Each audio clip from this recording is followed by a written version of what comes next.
कहाँ जान लागेको हामी भनिदिनुहोस् जन त जान्न चाहनुहुन्छ त्यो डाँडामा गएर यसो प्रकृतिको भ्यू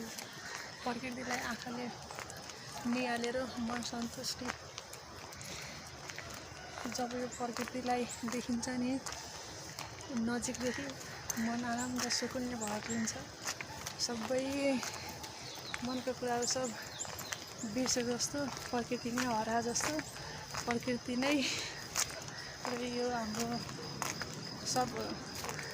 प्रकृतिले आफूले लगे जस्तो अनि हामीलाई खुसी शान्त दिए जस्तो महसुस हुन्छ त्यही भएर यसो प्रकृतिलाई नहेर चाहिँ मन